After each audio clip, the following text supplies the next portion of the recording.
Good afternoon. This is the Wednesday, January 29th afternoon session of the Portland City Council. Carla, good afternoon. Please call the roll. Good afternoon. Fritz. Here. Hardesty. Here. Udaly. Here. Wheeler. Here, now we'll hear from legal counsel. Good afternoon. Welcome to the Portland City Council. The City Council represents all Portlanders and meets to do the city's business. The presiding officer preserves order and decorum during City Council meetings so everyone can feel welcome, comfortable, respected, and safe.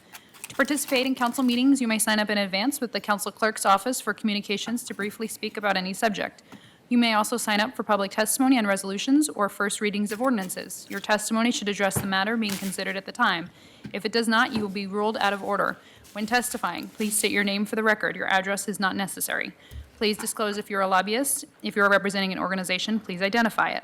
The presiding officer determines the length of testimony. Individuals generally have 3 minutes to testify unless otherwise stated. When you have 30 seconds left, a yellow light goes on. When your time is done, a red light goes on. If you're in the audience and would like to show your support for something that is said, please feel free to do a thumbs up. If you want to express that you do not support something, please feel free to do a thumbs down. Please remain seated in council chambers unless entering or exiting. If you are filming the proceedings, please do not use bright lights or disrupt the meeting. Disruptive conduct such as shouting, interrupting testimony, or council deliberations will not be allowed.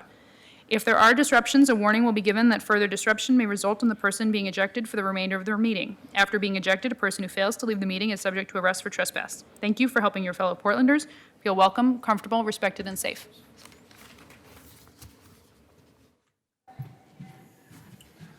Very good, thank you. First item is time certain 79. Amend the comprehensive plan map, zoning map, and Title 33, planning and zoning, to revise the single-dwelling residential designations and base zones. Perfect timing. Thank you. As you will recall from January 16th, I announced that council will begin discussions on amendments with the Bureau of Planning and Sustainability staff. As I noted then, public testimony will not be taken today. Today, Bureau of Planning and Sustainability staff will present 4 concepts for technical amendments. People can find these amendments posted either on the residential infill project landing page on the Bureau of Planning and Sustainability's website and read along, or the hard copies that are provided for those who are here today. And if there's anybody who would like a copy, I believe they're outside on the table. Is that correct? I think we might have a few copies here at my desk here. Okay.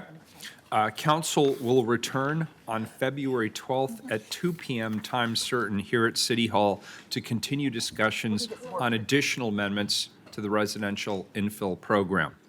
I look forward to hearing about a deeper affordability bonus from BPS staff. I also want to note that no public testimony will be taken during the February 12th hearing either. I look forward to hearing public testimony later in the RIP timeline in response to the concepts for amendments. I'll now turn this over to the Bureau of Planning and Sustainability staff, Sandra Wood and Morgan Tracy, to walk us through the proposed concepts for amendments. Good afternoon. Good afternoon. Good afternoon, Commissioners.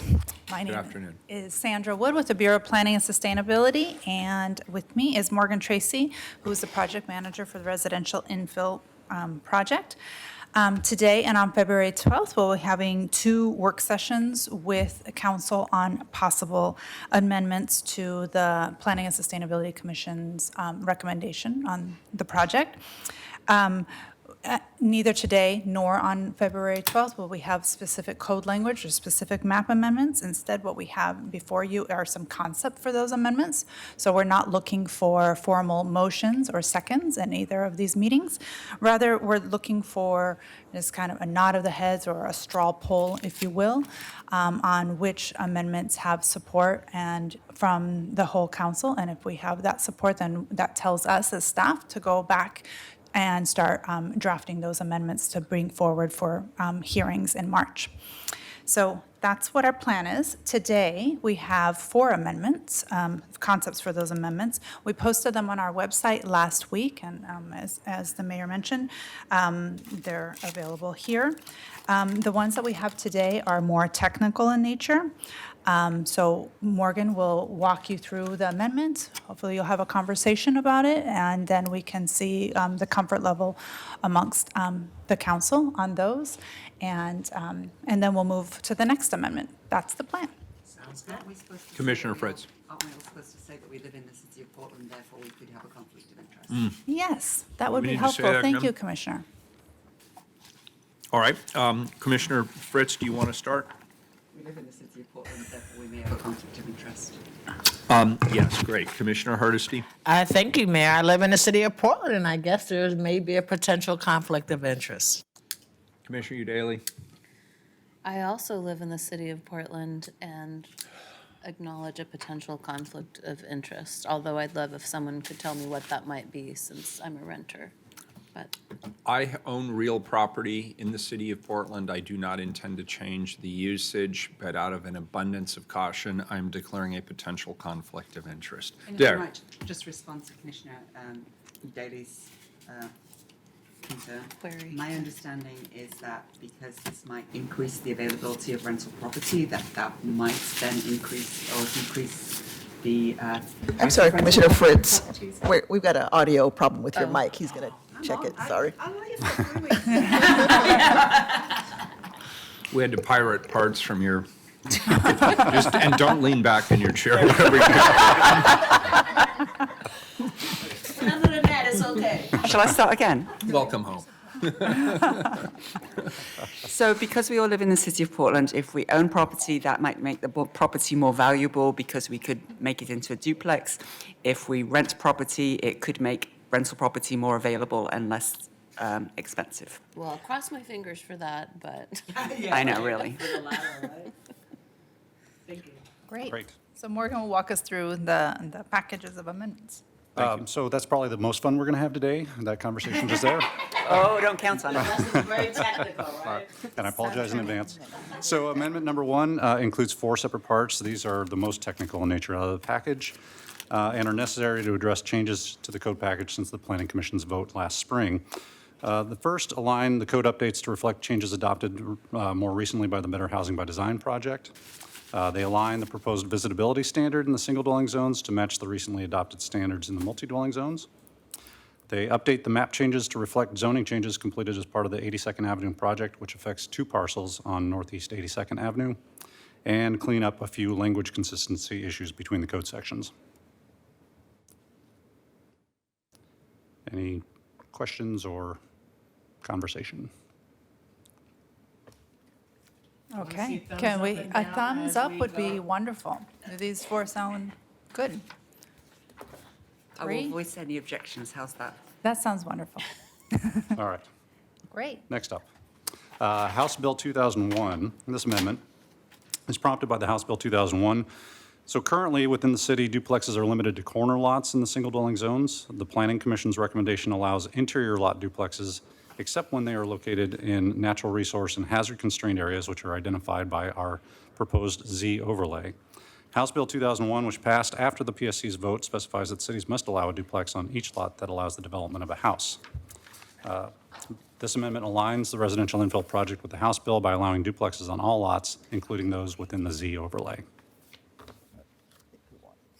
Does that make sense? Any questions, or can we do Commissioner thumbs? Hardesty? No, I'm a She- thumbs up. she has a I- thumbs up. I She's follow already- the directions. If I like it, my thumb is up. If I don't. Okay, and just to be clear then, this technical amendment brings RIP into compliance with House Bill 2001. Is that the intent? Then, That is partially the intent. There are 2 provisions that are still outstanding, including the R10, R20 zones, which are not addressed through this amendment, and cottage clusters, which we'll come back to address later. Okay, so this is the first part then of effectively 3 intersections with House Bill 2001. Correct. correct. And when he says we're coming back with it later in a separate project aside from residential infill in a future year. Okay, any objections on this? I don't see any. So, great. Okay. We'll draft that up. This third amendment responds to Senate Bill 534. So Senate Bill 534 requires cities to allow development of at least 1 dwelling unit on pre-existing platted lots.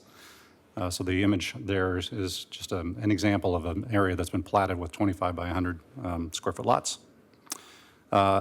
And this bill makes no distinction based on the zoning, lot size, or other lot dimensions. However, it does provide that the presence of certain constraints can exclude a lot from being considered buildable. Currently, the zoning code specifies minimum lot sizes that vary by zone for when primary buildings are allowed on them. These amendments establish rules to confirm substandard platted lots. Lots of record, which are properties created through a deed transfer, and lot remnants will continue to be subject to the same standards and minimum dimensional requirements that apply today.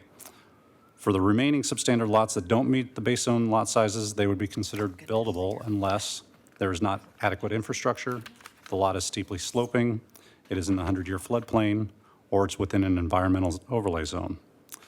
For context, outside of the R5 zone, there are about 30 platted areas with substandard lots for the zone that they're located in. Of those, many are constrained by slopes and E-zones and/or non-existent infrastructure. There are about 7 plats that are less constrained, representing roughly 4,000 lots total. Commissioner Fritz. So, for my colleagues who are new to this issue, these lots, many of them were platted as real estate scams back in the 1880s. They were sold, purported to be, certainly in my neighborhood, they were going to be holiday homes for people who wanted to be so close to Portland, 7 miles, but unfortunately it wasn't all that close to Portland. So these lots largely remained undeveloped. And in fact, many areas, they were zoned R5, or one house per 5,000 square foot lot. There was a land use appeal, or a land use board of appeals case in West Portland Park, my neighborhood, in the 1970s, where LUBA affirmed that there were infrastructure deficiencies that would not allow even 2 homes on a 10,000 square foot lot. And it turns out that the study, which I've put into the record before it closed, states that the problem is the interceptor in the sanitary sewer line in Tryon Creek State Park, which, as you can imagine, doing a major infrastructure project in Tryon Creek State Park would be fraught with multiple different problems. And so LUBA and the city has, since that time, had the rule that you couldn't develop on these lots. In the 1990s, in other areas of the city, developers figured out that you could knock down an affordable single-family home on a 5,000 square foot lot and put up 2 skinny houses on each side of the other lot. The city addressed that by saying that that a lot had to be vacant for 5 years before the second home could be built, which of course developers got around by building one and then building the others 5 years later. But it did diminish the number of demolitions of good housing stock. So then Senator Shamir Fagan decided to put this amendment through the legislature, even though the city of Portland had a position against it. And here we are. So the problem is that the Senate Bill 534 allows us to not have development on every 25 by 100 foot lot if there are infrastructure constraints. Morgan very kindly sent me a study from Bureau of Environmental Services from 2010, saying that there weren't infrastructure, that their concern was infiltration of stormwater, because lots of this area doesn't have adequate stormwater coverage either. The problem with that is that that was based on the 2010 Comprehensive Plan map, and we already changed the Comprehensive Plan map in 2016 to allow more development in this area. If we then allow much more development per this amendment, it's very likely that, well, we don't know. There's no evidence in the record to say whether or not the sewage system is adequate or not. And so we're going to have another amendment, which I understand we won't be talking about this time, to address the issue of cumulative infrastructure problems. That is one of the big issues that I have with this project, is that an individual developer is not going to have to pay to change the interceptor in Tryon Creek State Park. It'll be left up to the ratepayers and the people of Portland, when that system eventually fails, to then fund an extremely expensive project. And I think we're all familiar with extremely expensive infrastructure projects. So I am very concerned about these amendments. I believe we should be doing much more study of these areas and what the potential infrastructure constraints might be. And in particular, in the area where we've already done a study, I don't believe there's enough evidence in the record to say we can go ahead and do the changes that have been proposed. So a couple rebuttal points, well, not necessarily rebuttal, just additional consideration points. Discussion points. You are happy, you are welcome to rebut. So I understand that Bureau of Environmental Services reached out to your office to talk more about the 2010 memo and the implications of what's included in those recommendations, and just in terms of how that would play out and what those findings were based on. So those conversations are pending. In terms of this amendment, one consideration is we have a mandate from the state to implement effective March 1st. We have the ability to hold back on confirming certain lots for buildability when there are infrastructure issues, and that will be built into the code language that we're providing. So there's a bit of a safeguard that's built into this lot confirmation process around sewer, water, stormwater, and streets. But that's on an individual basis, it's not on an area-wide basis. That's true. And furthermore, has the Bureau of Planning and Sustainability done an analysis of the 2016 comp plan and asked environmental services to figure out whether that particular interceptor is going to be enough? That work was completed as part of the comprehensive plan update, at least based on the 2016 comp plan. So if I could get a copy of the BES analysis on the 2016 comp plan, that would be very helpful. And then I'd like to know whether they've done an analysis if you then, in some cases, triple the density, what difference that makes. Mayor? Are you done? Yes, sir. Commissioner Were you Hardesty. done? I'm sorry. Yeah. I'm curious about like the timeline for this, right? We're on a short timeline to complete part one. I just want to be clear about kind of if we go back and do this analysis, and is there a specific timeline where that will happen? Will that delay us moving forward with both RIP and the other work that we have coming back to back to back? Well, our approach is to come into compliance with Senate Bill 534. We have the March 1st deadline. On March 3rd, that Monday, if a developer comes into the Bureau of Development Services, they need to implement this Senate bill.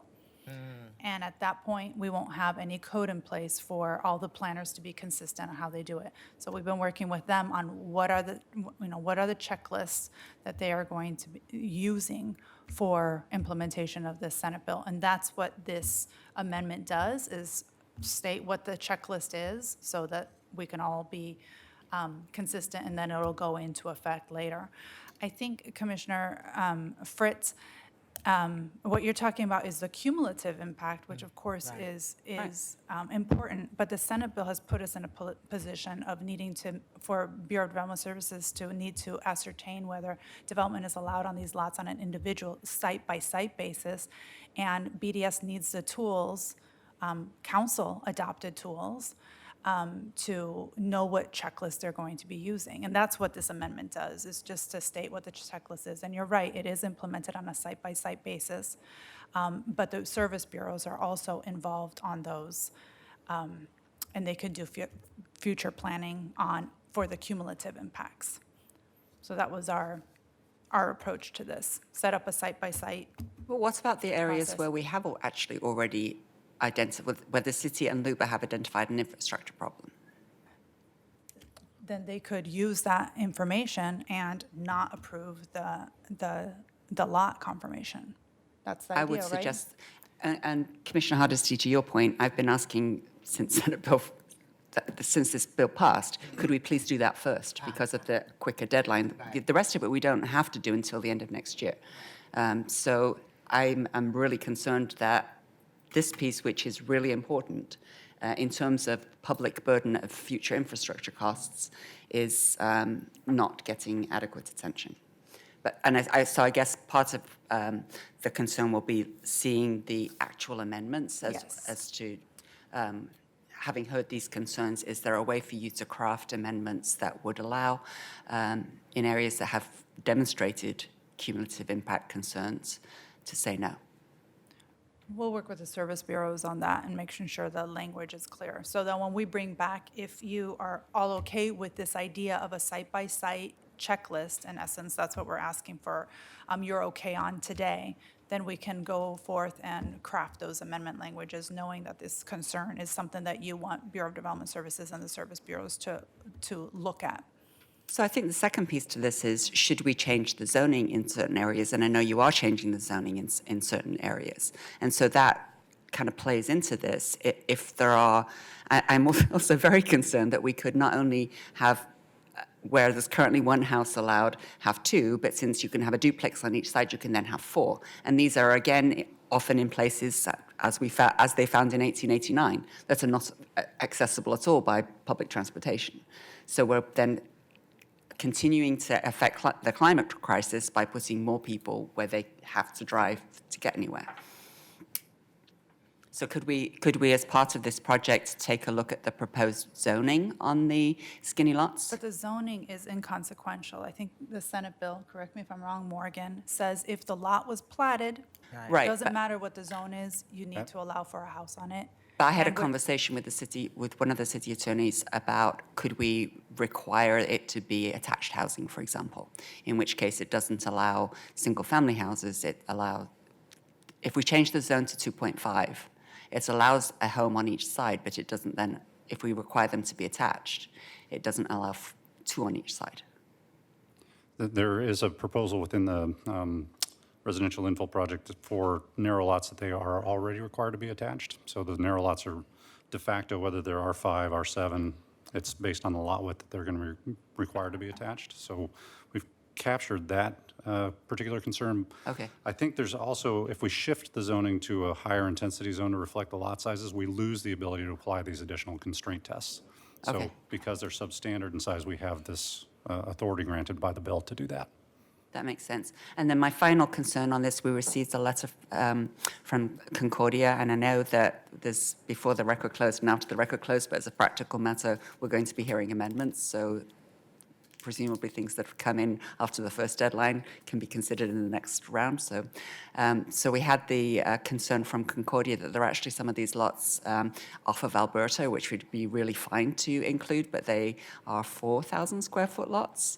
So I don't have all the details in front of me, but if you could look at that and bring that back when We for can look at that. consideration. Because there are some places, although I thought we did look very diligently lot by lot throughout the city to decide where is a good place to upzone. It could be that we've missed some and that we could. And this amendment isn't the full rezone. I mean, in the PSC's proposal, 7,000 lots are being rezoned, are proposed to be rezoned from R5 to R2.5. All this amendment does is set the checklist up for BDS to be able to implement in a clear and objective manner, BDS and the service bureaus. And that's what we want your thumbs up on today. Yeah. Can I ask you a question as well? I want to get back to the deadline, the March 1st deadline for Senate Bill 534. So I obviously support residential infill, but in the event that residential infill is not supported by the council, we're still going to be in compliance with Senate Bill 534 by the deadline. Is that correct? So we've been working with BDS and the city attorney's office to develop the standard operating procedure that they'll be implementing on the counter because the Senate bill goes into effect as applied, which means that they have to take the bill and follow the instructions in the bill. This SOP, which essentially follows the amendment language that But we're we're drafting. doing the SOP in the context of an amendment to RIP, to RIP. Right. And so if RIP does not go forward, we're still going to use this checklist to come into compliance, I presume, with Yes. Senate Bill 534. But the SOP is exactly that. It's an SOP, not adopted codified language that's been endorsed by the city council. Great. I want to thank you and the Bureau of Development Services, BPS, Bureau of Planning and Sustainability, and the legal team, because I know you've been going around in circles on this and doing a lot of extra overtime. I appreciate it. Thank you. Thumbs up. So we have thumbs up from, So thumbs up. on, I have voiced my concerns, but I look forward to seeing them. And so just one clarification, you can do this standard operating procedure as an administrative matter because of the Senate bill. We don't have to pass it before March 1st. Say that again? I mean, frame that in terms of a question.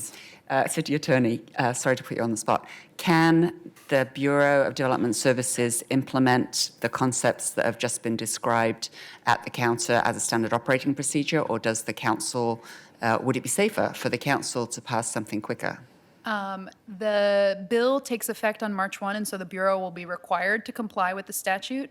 Unfortunately, the way the statute's written, it's vague and requires a lot of, the Bureau to exercise a lot of discretion. So the standard operating procedures would be a placeholder until council adopts code. But but ultimately, we need to have code so that we have defensible criteria to apply should someone challenge when the Bureau decides, yes, this lot complies with what the statute requires us to do. So again, it seems to me that it would be wise to do that before the rest of residential infill. Yes, well, or at the same, I mean, this takes effect March 1st. I Right. guess the challenge will be, and correct me if I'm wrong, legal counsel, I think the challenge will be is if we have a developer that wants to develop on one of these lots and we tell them something different from what the legislation tells them, then we will be in a lawsuit early on after March 1st, right? Because that developer will want to have the benefit of this new law. Now, the question the question is what comes first, the horse or the egg?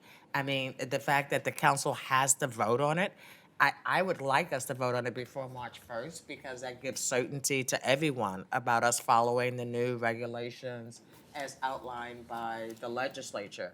Are we prepared to do that? Is that going to make us crazy? If Yeah, it'll make us, it'll make us crazy. Ideally, that would have been wonderful. But, yeah. But at this point, our whole record is together. All the testimony folks Yes. provided for all of these amendments are all together. Our findings and our justification for the project are together. We would have to split all of that apart, which would delay both packages to the point. I mean, we're talking 2 months at this point. And No, I we're- don't want you to do yeah. that. No, I feel like we are on a good path, and I don't want to provide you any direction that slows this process down. I think just having this conversation on the public record makes it really clear that the standing operating procedure will become the regulation under which we will operate, and then the city council will affirm it at a later date as we're updating the code. Is that what I'm hearing? That's correct. Excellent. Yes. I'm there.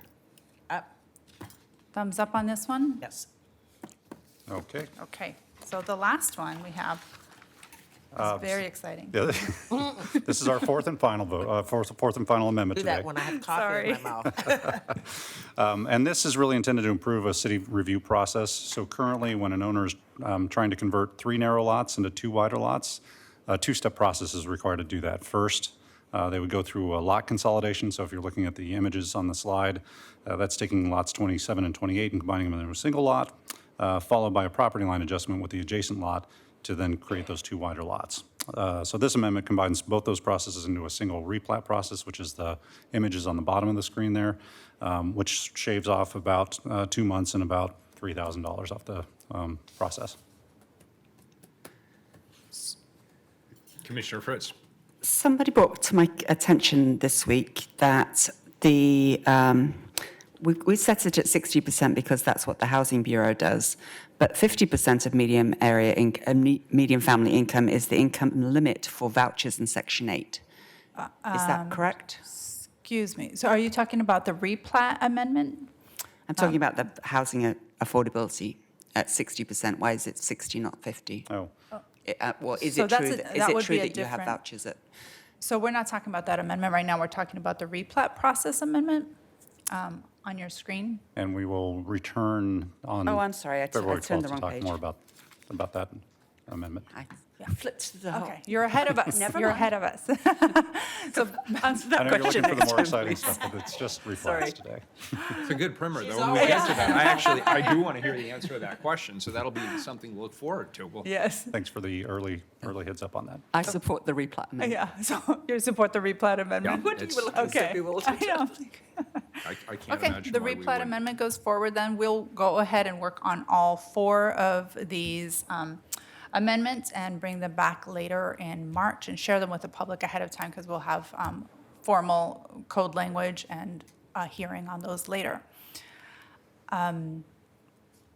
Right? steps? And that's, so our next steps is that we are hoping that council members will indulge us and give us your final amendments for residential infill by next Wednesday, February 5th, so we are familiar with them and we can help you start crafting those, and we can come back on February 12th. So February 12th would be our next meeting here at the dais to go through a similar exercise that we did today, and talk about the concepts for all of those other amendments, and that will make up our full list of amendments that we work towards.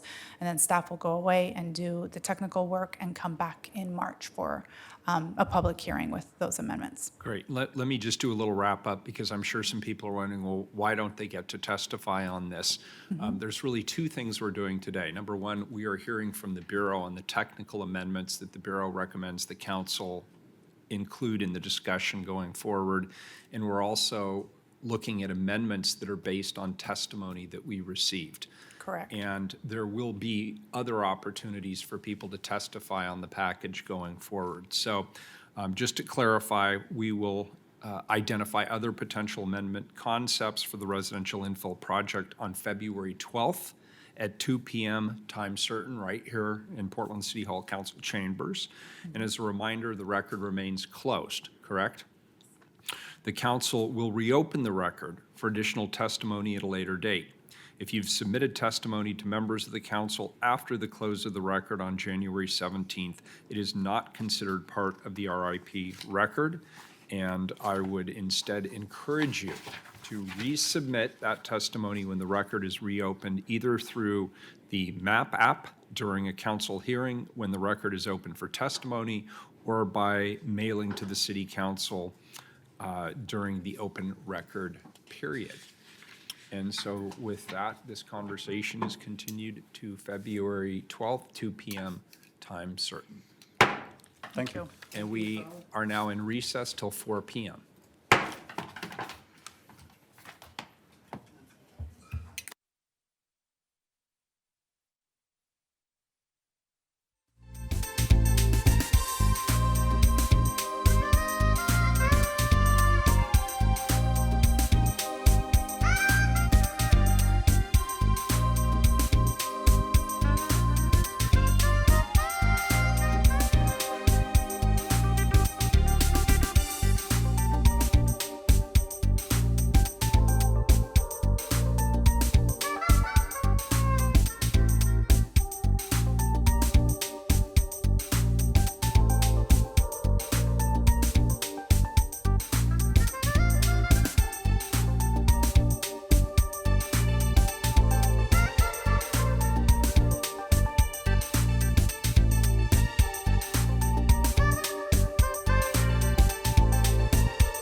Welcome to Portland City Hall. This is the afternoon session of the Portland City Council meeting. We were actually officially in recess, so we are now back in order.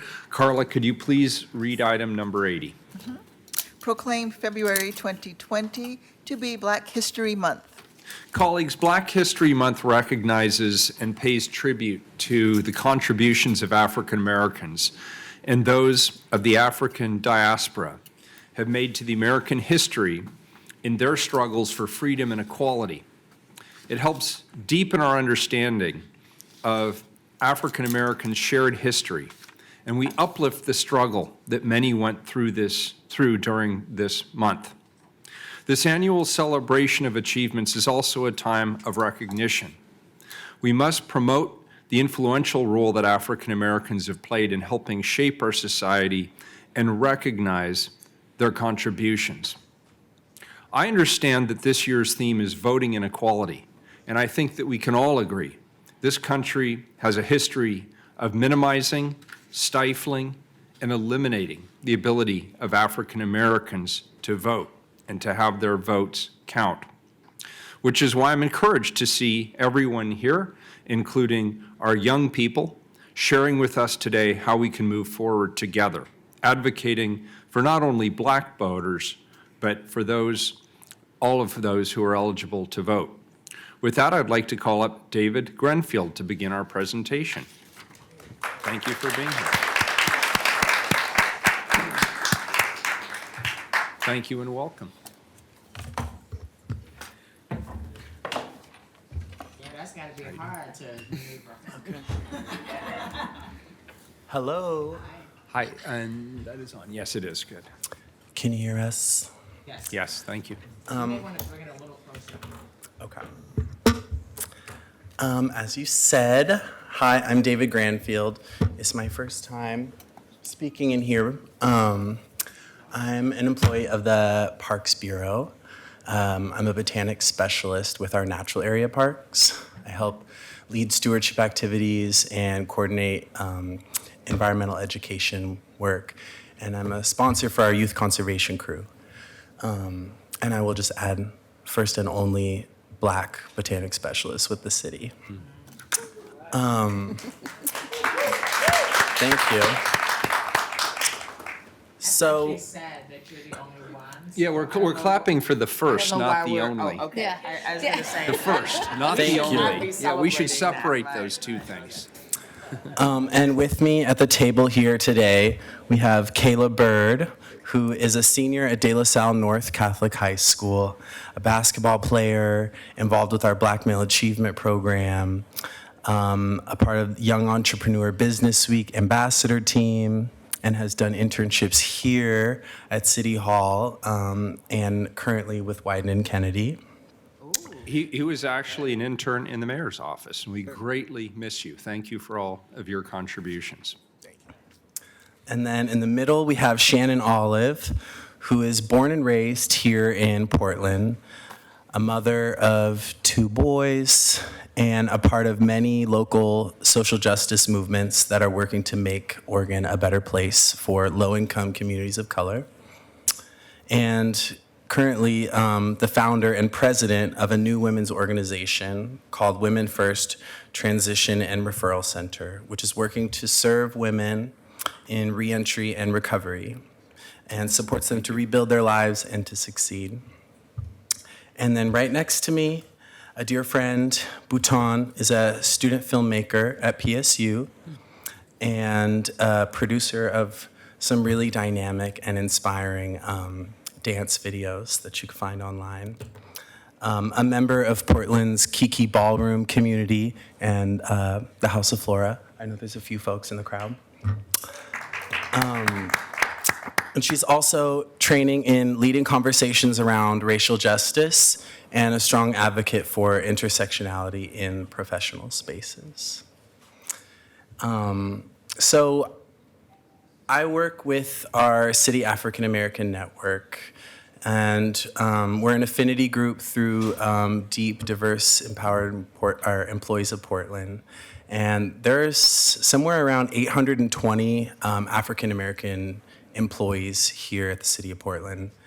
And it's the CAN network that is the kind of backbone of all of the Black History Month programming that happens for the City of Portland. There's a small group of about 10 or 12 of us that put on all of the city-sponsored events around Black History Month. And here we are in January, just making sure we do it right before the month starts. We've worked together with Commissioner Hardesty to put together this proclamation. And, you know, as a part of this proclamation, we wanted to bring together 3 community leaders to speak on their experience here in Portland. I've got a little bit I'll tell you about our reception that we're doing afterwards, but I will hold those comments until after we hear from our speakers. Excellent, thank you. Great. So first, we've got Caleb Bird. All right. Hello. Hi. Hi. You can move that closer if it's more comfortable. Yes, ma'am. All right. Thank you. Greetings, Mayor Willer and council members, Udaley and Hardesty. I am Caleb Bird, and I want to thank you for allowing me the time to speak with you on the importance of voting for young men like myself and young people in general, and all those to come in the future. As a young Black man growing up in Northeast Portland, I have been raised by 2 strong Black women, my mom and my grandma. I have witnessed them work in ways that allows me to participate completely in my scholastic endeavors and athletic endeavors,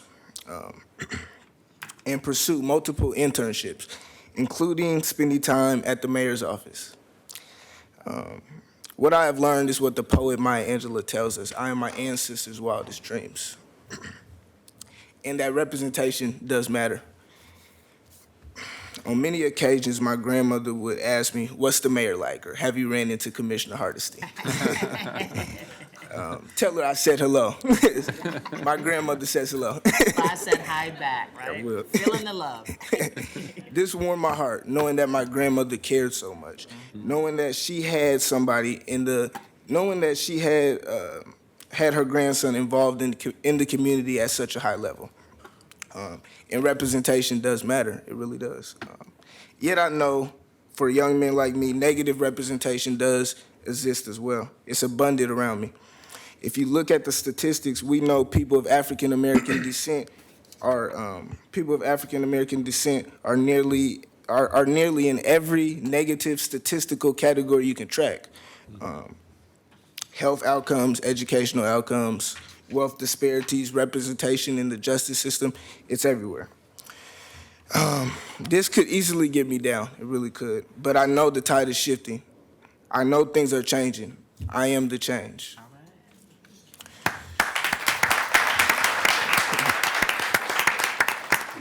And you all give me hope. You all give me hope. I recognize the leadership of Charles Jordan and Dick Bogle. I know how important the election of our own Commissioner Hardesty really is. Not only in a political sense, but we know that we are better when those who represent the vast interest of Portlanders have a chance to influence our lives. Which brings me to why I'm here, to vote. It is something that young Black men hold dear to our heart. We see how important it is. We read about how voter disenfranchisement, we read about how voter disenfranchisement, I'm sorry. I know, say that 3 times fast. Thank you. Has discouraged voters in the country. We understand how redistricting encourages the voting outcomes to change, and we have seen how some of our elected leaders have been in their positions all of our lives. We are more disconnected while having the most access to technology that connects us all. We have transportation options that make our commutes shorter, but also affect our environments, which also cause our environments to suffer as a result. My friends and I are very aware that we are not engaged like we should be for the things that concern our collective futures. So for us to be heard and us to be involved, we must vote, and we need you all to encourage us to vote. I will commit this to you all. I will use my social media platforms and my voice to advocate for all youth to vote. I will make sure that no matter who they are or what their vote is, that their vote does matter. I understand the legacy of those who have been left out. I know what it means coming from a community that has not been heard. I know how to vote. I know how voting is one huge way to making sure everybody is heard. I need you all. I need the entire council's support in making sure youth, and specifically black youth, feel heard, supported, and know that their vote, regardless of what it is important. In this action, I reflect on all youth leaders who have encouraged us to speak up about the things that are important to us. As a young minister led a civil rights movement to change our nation, a young monk started the Protestant Reformation, a young woman reclaimed the territories of France, and a young woman currently asks all nations to consider their carbon impact. These leaders inspire me to call on our established leaders, like you all, to live up to our highest aspirations, to be seen, to be heard, to be encouraged to vote. I hope we can count on you to educate and encourage our youth, and specifically our black youth, to vote. Thank you for your time. Thank you, Council.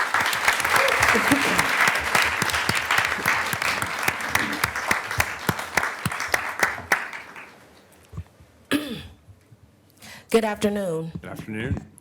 My name is Shannon Olive, and I'm standing here today on behalf of myself, my community, and the organization in which I am the founder, president for, again, Women's First Transition and Referral Center.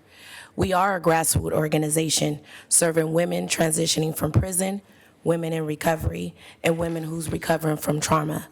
Our primary focus is African American women, helping them to rebuild their lives so that they too can become successful and productive citizens of our community.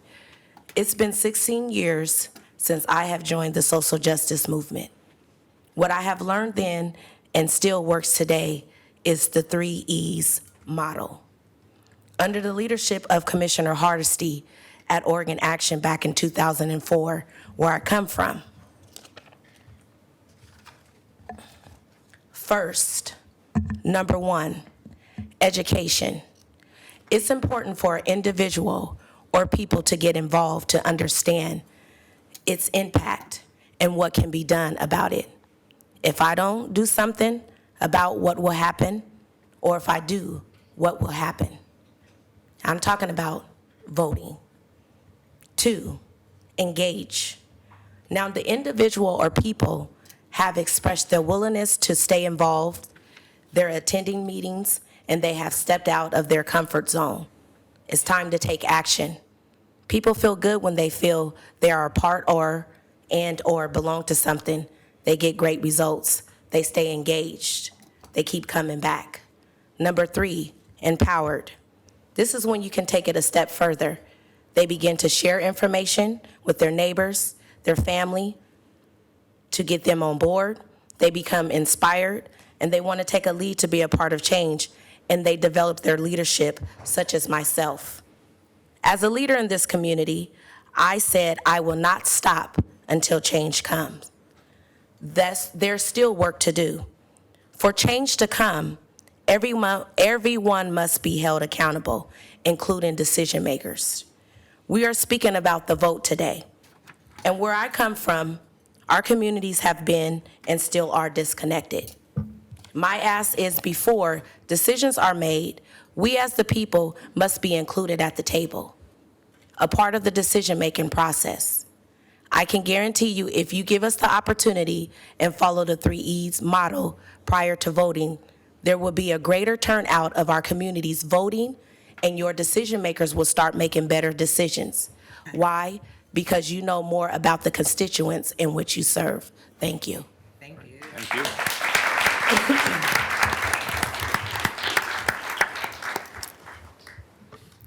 Good afternoon. Good afternoon. My name is Button, and my pronouns are she, her, hers, or they, them, theirs.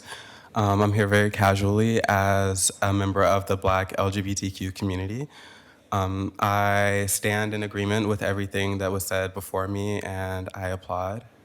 And I guess what I would like to express today is not only the need to have more encouragement within our communities to vote, but also more encouragement of trainings for whoever ends up in our leadership positions to think intersectionally and to study very regularly implicit bias, as well as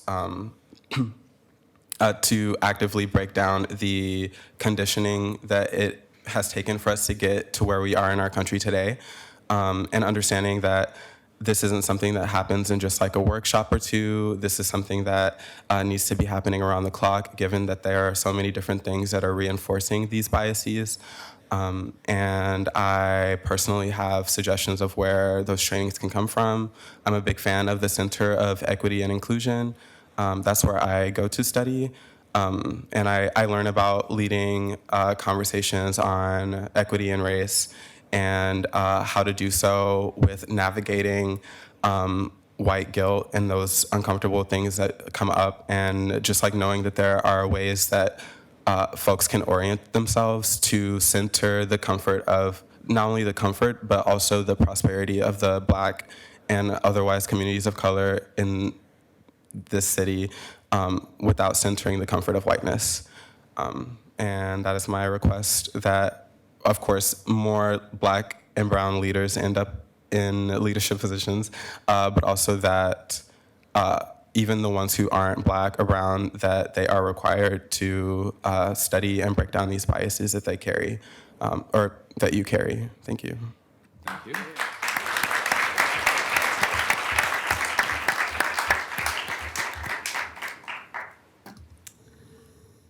Well, everybody went on the 3-minute end of the 3 to 10-minute window we had. So we've got a little bit extra time. That doesn't happen here. You know, we saved some time for some comment from y'all. So if there's anybody that you want to. I got comments. Who wants to go first?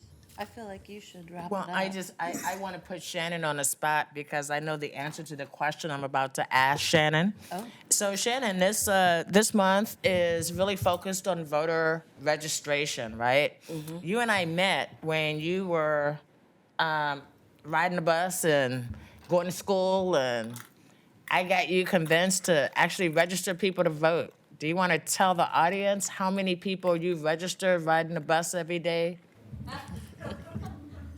I remember. Do you remember? Yes. How many? It was about, what, 3,000? Yep. 3,000 people.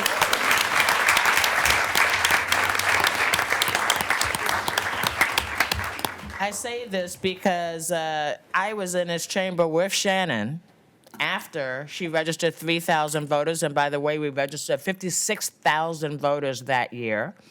And we register them with people who most people would assume are not people that should be in their leadership development program. I went to soup kitchens. I went to alcohol and drug treatment programs. I went to homeless shelters, and I would walk up to people and go, you look like a leader. You should be in my program, right? They thought I was out of my mind. But guess what? We registered 56,000 people that year, right? So if anybody was crazy, it wasn't us, right? I say that to say that you don't have to have a position. You don't have to have a title. Because when I met Shannon Olive, she was a student, a single mom, trying to balance working part-time, going to school, and being committed to her community. Yeah. And so you don't have to wait till you get in these seats to be civically engaged and active and voting and talking to people about voting. I want you to know that my family legacy is my daddy was born and raised in Winston-Salem, North Carolina. He was raised at a time where Black men, if they made it to, Black boys, if they made it to adulthood, it was because they had a mom and dad that kept a thumb on their neck to make sure they really didn't get any trouble. You think you got it bad. Should have seen what my dad went through, right?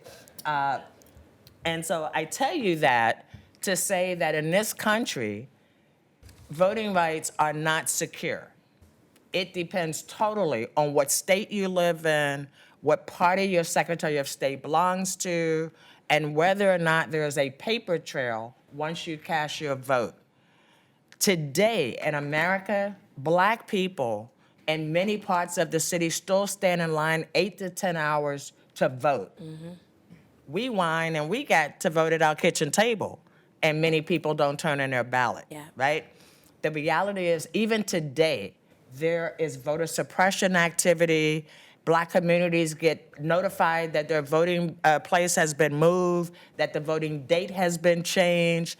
All these tactics have been around ever since we had the jelly bean count test, right? For the elders in the audience, they know what I'm talking about, right? When Black people first started trying to register to vote, there'd be this big jar of jelly beans. And you could only register if you could tell them to the exact number how many jelly beans were in that jar, right? So the voter suppression and activity that's happening today is part of that dark legacy that we have around voting rights and who has the opportunity to fully participate in our democracy. And so I applaud CAN for taking on voting rights as this issue for this year, because of course, I say this every election year, but it's absolutely true this year. This is a critical year. They're all critical, but this one more so, because the erosion of our civil rights that have happened over the last 3 years, if somebody had told me 5 years ago that you could wipe out 50 years of civil rights gains in 3 years, I'd have told them no way, right? But here we are, right? But what I know is where we are is temporary, and the work that you will do, one-on-one, eyeball to eyeball with people that look like you, to say why their voice matters. And quite frankly, Exhibit A, I would not be sitting here if there had not been people like this audience out willing to knock on doors, willing to make phone calls, willing to step up and say, I know that woman and that woman wants to serve you, right? That's what it's gonna take. I am not sad. We will get our democracy back. We will be proud again to be Americans, but we can only do that if we fully participate in our democracy. Being here today is fully participating in our democracy. Registering to vote is fully participating in our democracy, right? Showing up and having your voice heard in this chamber and other chambers of power is fully utilizing your democracy. Do not be led to believe that if you just vote, that's the end of the day. Right. Because you see what happens when you just vote and go home, right? Bad things happen, right? You got to vote and then you got to stay engaged, right? So I thank you very much for the opportunity today to really celebrate the historic nature of African Americans' participation in our civic life, because it is vital and it is critical as we move forward that we make sure that our voices are centered. There are many places today that I feel like the African American voice has disappeared. It's invisible because we talk about it in code words, right? We talk about people of color without acknowledging that Native Americans are our first people here, and African Americans have a unique, distinctive identity that cannot be articulated in a code word like people of color, right? So it is important that we hold on to our identity. It's important that we're proud of who we are. And it's very important that we make sure that we show up and participate. I gotta tell you, I love, love, love when this chamber's full. I love looking up and seeing people in the balcony, right? This is what, this chamber should always look like this. Look around, look how diverse this chamber is, right? This is the city that we wanna live in. This is the city that we're proud of. I'm proud to serve you. I am here not because I wanted a position, but because I wanted to be a public servant, and I thought here would be the best place to do it. And so this seat, you're not, I'm not gonna be here that long, so you like keep doing what you're doing and then come on back and talk to me about how you get into this seat. All right? All right. Thank you so much.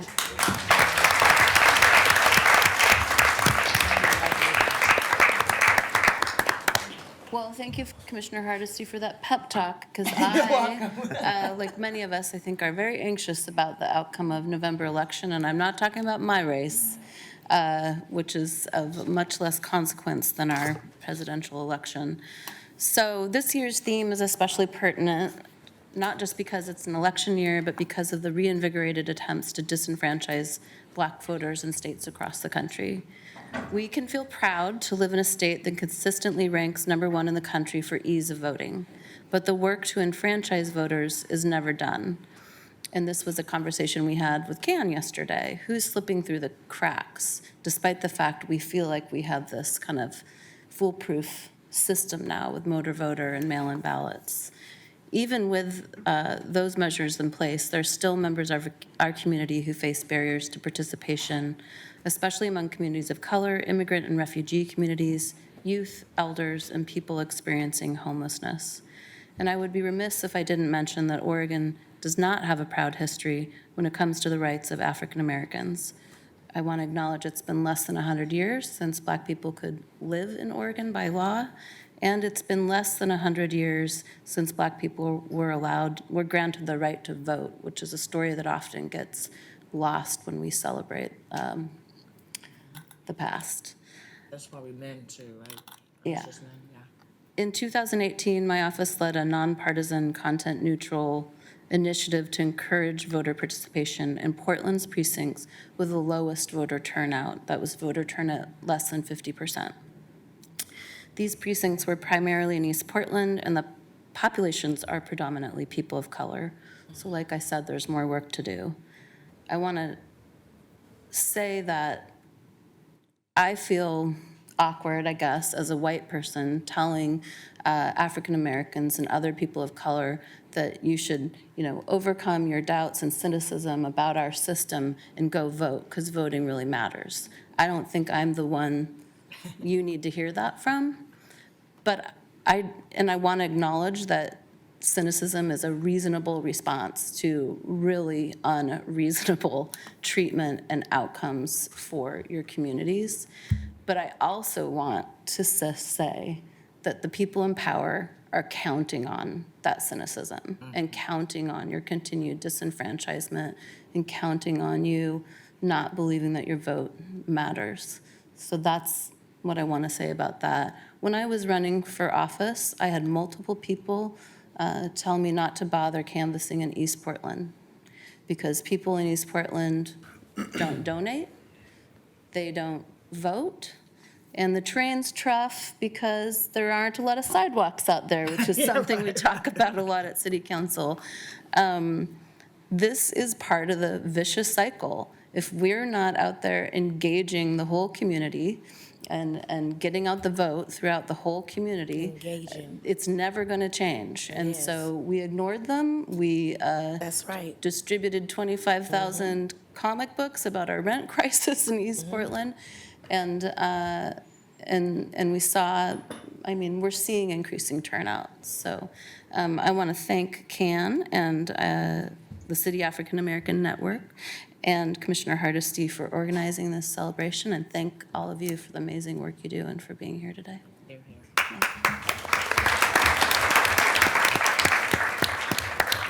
Well, I'll add my plaudits, and I appreciate this opportunity to bring people in, both from the community and also our city employees who are represented here today. And I want to thank you all for your service, because I don't always get the chance to do that.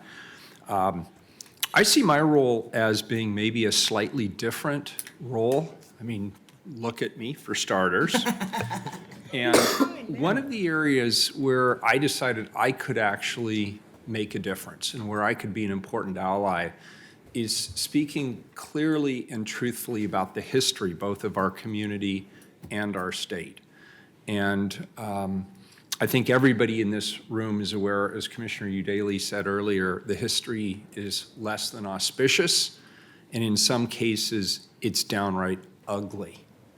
And I felt once I was here as mayor that it was my responsibility to not make up for the past, because I don't think you can actually do that. But what I think we do have to do is acknowledge that past so that we can move forward together. And I took a couple of concrete steps to do that. I didn't do it myself. I did it working with the African American community, leaders, advocates, community activists, organizations that work with Black youth, Black adults, and others. And I made a couple of resolutions right up front. Number one, any bureau that I had responsibility for, I was going to seek out the best leadership of those bureaus. And I was very proud to bring in Chief Danielle Outlaws, the first African-American woman to ever serve in that capacity in our city. But it wasn't an easy road to get her here. And I want to remind people that in the application that I drafted for the police chief that I wanted to hire, the very first sentences in that application said, if you want to be the chief of police under my leadership, you must have an understanding of the history of racism in this community. And the reason I felt it was important to say that was because the history of racism in this community manifests itself today through the systems and the power structures and the biases that we have in place. And it's our job to recognize those things so that we can change them. And it was notable that within my own police bureau, our African-American police officers felt it was essential that that language be in the application for the police chief. There were others in the Bureau who thought I was accusing all of our police officers of being racist, which I most certainly was not. So that was waypoint number one. Then it came to urban planning. And let's be honest, Portland's history of urban planning, if you think about the historic Albina neighborhood, for example, the freeways always go through the path of least resistance. The urban development that causes widespread displacement go through the poorest communities. And in our case here in the city, it was our historic African-American communities that were uprooted and displaced. And I worked with this council to say, you know what, we're going to do something different about that. And what we decided to do differently was on the Southwest Corridor, for example, which will be the next large transportation project in this region. This council decided we are not going to support the transportation program unless the displacement question is thoroughly addressed first. And related to that was a study that we put out just a few weeks ago. Some of you may have seen it, and it was deliberately titled very bluntly. It was titled, The Racist History of Urban Development in Portland. And it was presented right here at this dais where you are. And the people who work today are city employees who work in the bureaus that are responsible for urban planning, recited the racist history of urban planning in this city. And so it was almost a self-critique that we were going through and a self-acknowledgement and a journey of discovery for some, but a recitation of the truth that many others have known for generations, and they've known it personally. And it was important, I think, to close that gap. I made a point of listening to the community when it was public safety, and we stood up the Portland Committee on Community Engaged Policing. I felt it was important when we got to the so-called Hill Block, now called the North Williams and Russell development, which was historically part of the Black community, and it was uprooted through a series of very racist and intentional decisions to displace Black families, that the community would guide that redevelopment. Not me, not City Hall, not anybody in elective office, but we would let the community lead that process going forward.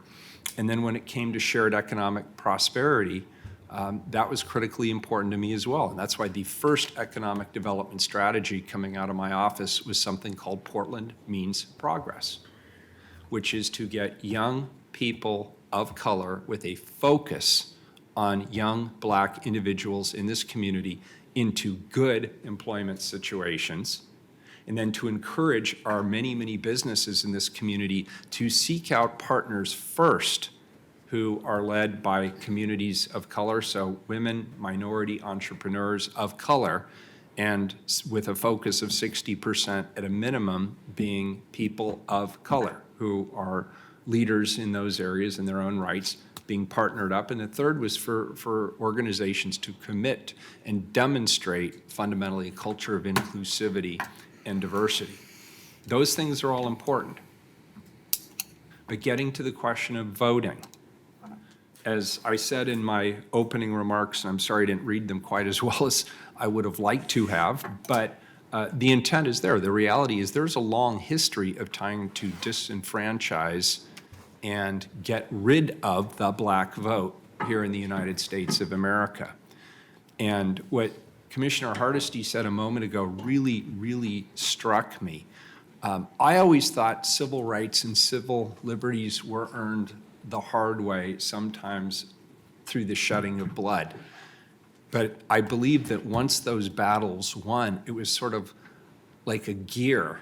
And once you got the Voter Rights Act, once you got the Civil Rights Act, and on other issues, once women had earned the right to make decisions about their own bodies and choice, that those were battles fought and battles won. And if we've learned anything over the last 3 years, we learned how naive that perspective is. Your civil rights and your civil liberties have to be fought for and earned every single day, because there will always be somebody out there who wants to deprive you of both. And this next election is a bellwether. Yes. And I fundamentally believe this. I do not believe it is hyperbole to say, and, I'm not supposed to be too political, but I'm going to say it. If the current administration's philosophy with regard to women and people of color, particularly the black community, and immigrants, particularly those who come from Mexico, if that philosophy is allowed to prevail for a second term, I believe it will be generations before this nation overcomes it. And I don't want to have to go through that. And so, young people, Caleb, thank you for everything you do. The reality is young people are already shaping the agenda. You know, in this city, young people are on the lead in two key areas: school safety and guns related to that. And the second area is the climate. Without the youth movement in this city, we would not be talking about those issues to the degree that we can. I was going to say that. That was a longer statement than I wanted to make, but since you guys were all so timely, I know, right? I got to go on a little longer, except to say I'm really proud to be here and sit here as mayor in a city like this with people like all of you. It really is an honor to be the mayor, especially at times like this. So thank you very much. Here, here. And so I have the honor of reading the proclamation, but it's from the entire city council. And then we would love to have a group picture for all who can fit up to make that happen when it's done. And then maybe you want to tell us about the fun activities that are going to happen later before I read the resolution, the proclamation. Yeah, no Would you worries. be so kind? Yes, that'd be great. So, we planned this great reception down in the atrium, and we've partnered with Multnomah County Elections, Greg Benavides from their voter education and outreach program there. Wonderful. And so Greg is going to be tabling down below, and basically there to answer questions that people have about who can register to vote, when can you register to vote, where can you register to vote, how, and all the timing questions that people have. There's a lot of misconceptions about who can vote, and a lot of those misconceptions are passed through communities that the main folks don't want to vote. So I think Greg is going to be there to help kind of dissolve some of those mysteries, and also has paperwork to get people signed up, registered to vote. And so that's going to be as soon as we adjourn here, we're going to go down to the atrium? Yes. We have some performers from YGB, Young, Gifted, and Black, and so we'll hear and get to hear some of that when we go down. We've got some snacks and water for people to drink. All righty. All right. Hey, you can only do what you got budget to do, right? But Right. we're all That's- good about that. Okay. Anything else? Yes, I just want to quickly say, I just want to give a shout out to our three speakers here. Can we all give them a round of applause?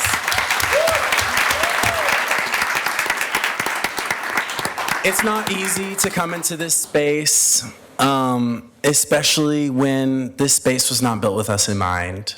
That's right. So it takes a lot to come in here, and to get here, for one, to be able to afford to come down here during this time, and then also, the distrust from African American communities towards this city in particular is pretty immense. And so for people to kind of look past that and to come in and inhabit this space is pretty major. So thank what I all of you. hope is that this is not your last time in this chamber. What I hope is that even when you aren't able to show up, that you will see that, at least in the year that I've been here, this chamber is full of our community, right? There was a period where people stopped coming because of some other issues, but I am so proud when I walk into this chamber because there are people that come that really don't have any vested interest in the outcome, but they come because they care about the city.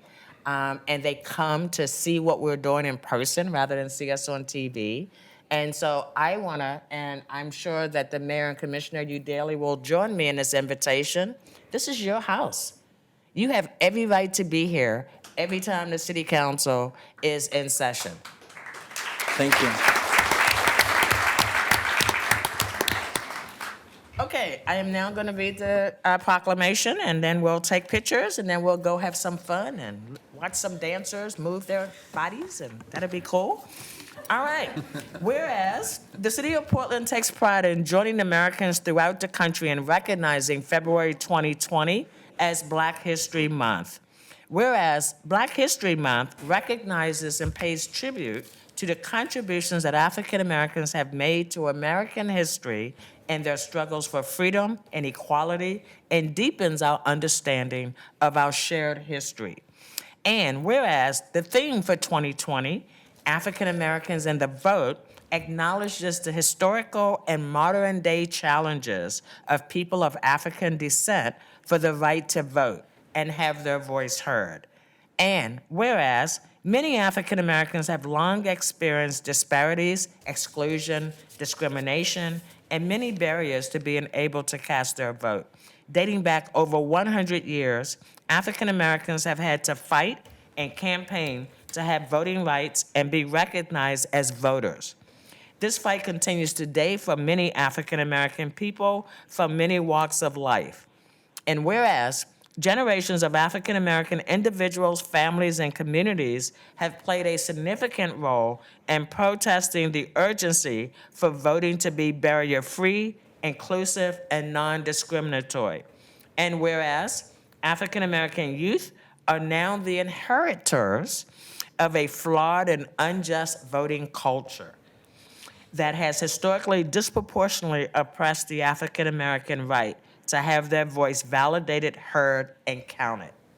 And whereas African American youth are now leading movements to champion the shift and the stifling of the Black vote, our young voters are motivated to drive out exclusion and discrimination and are not fearful of shedding light on the issue and identifying ways to not only combat, but to win the victory for Black voters. Whereas African Americans are prepared to go to battle for what should be rightfully ours. This preparedness is a part of our narrative and has cultivated our courage, drive, and resilience in the face of adversary and inequality. And whereas to this day, millions of African Americans across the country face coordinating efforts to suppress their right to vote, including racist voter ID laws, racially motivated redistricting, voter roll purges, inequitable resources for African American voting precincts, and countless other efforts to suppress their vote. And whereas our diverse culture enriches and broadens the American experience of which African heritage is inseparable part, as it weaves throughout our country's history, profoundly influencing every aspect of our lives. Whereas we commend the many achievements, successes, and contributions of African Americans and voting rights movements, as there have been a significant rise of Black elected and appointed officials locally and nationally. And whereas inequality and injustice still lingers in our cities, state, and country, and it is the responsibility of citizens to advance the American notion of life, liberty, and the pursuit of happiness for all. Now, therefore, be it resolved the Portland City Council of the City of Portland, Oregon, the City of Roses, do hereby proclaim February 2020 as Black History Month in Portland and encourage all residents to observe this month. Thank you.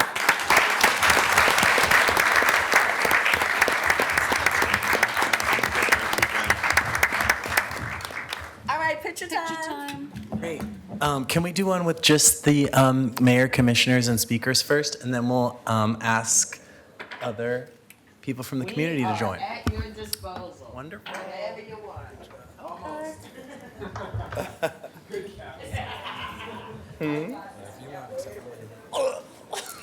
Great to see you again.